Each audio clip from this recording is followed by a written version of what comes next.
sila magpatawa. Kaya natuwa naman ako sa ginawa nila kanina. Pagkatapos magpalit ng anyo ni Lucky Ming, nagkakilanlan si Nonong at ang housemates. Nakakamiss tong bahay ah. Gano'n ka natagal dito nun? 1 week. Wala lang ako matirahan kaya pinapunta ako dito. Yung stand-up comedian, dito sa Manila mo ginagawa? Dito din. Tapos yung mga material namin, based sa observation, o kaya yung mga insecurities mo. Tapos, kasi maganda pagka nailalabas mo yung mga insecurities mo sa katawan. Kasi napagtatawanan mo yan. Yung mga nanonood din sa'yo na may same insecurity, parang nag-feel good sila dun sa mga kinukwento mo. Like ako, parang di ba maitim ako, tapos lagi ako inaasar na maitim, ganyan. Kahit nung bata ako, sinasabi nila, lagi daw ako against the light. Sa light kasi naman.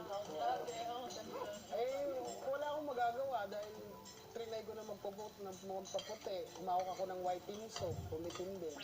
So, no choice. Kahit naman na proud ako sa kulay ko, ayokong magmamana yung magiging anak ko sa kulay ko. Kasi sigurado kung mahirapan silang makita sa ultrasound. Tapos tatanungin ko, Dok, Akala ko seryoso na napunta ko ultrasound. yung pagdadali mo. Dok, ano po ba? Lalaki po ba o babae? Ngayon lang nangyari to eh. Nagkaanak kayo ng anino. Yung mga insecurity, yung katulad ng tiyan ko, yung sabi nila, yung mga, di ba may mga tao na may mga abs sila, sabi nila pandesal daw. Alam mo yung sa akin? Cake. Hindi lang basta cake, wedding cake. Yun, yung mga material namin. Based din sa mga nangyari sa'yo, ganyan. Yung nanay ko, kasi sobrang mamas boy ako eh. Kaya lang dumating na sa punto na sinuway ko na yung mama ko. Kasi ayaw din sa babaeng nililigaw. Sabi ko, ma, ano bang problema? Compatible naman kami. Iisa kami ng trip. Ano bang problema kay Aya? Sabi ko, tapos sumagot yung mama ko. Sabi niya, si Raul mo, yan din ang sabi ng papa mo. Yun yung mga material namin.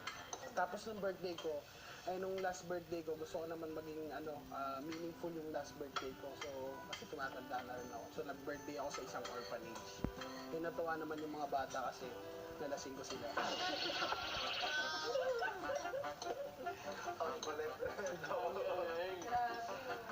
Galing, talino.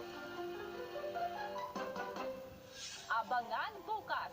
Isa na namang lucky celebrity housemate ang bibisita sa bahay ni Kuya. Maligayang pagbalik sa bahay ko. Thanks, Kuya. Bago ka pumasok sa loob ng bahay ko, isang task muna ang kailangan mong gawin. Papasok ka sa loob ng bahay ko, suot ang matayan. But we can't leave. Yeah!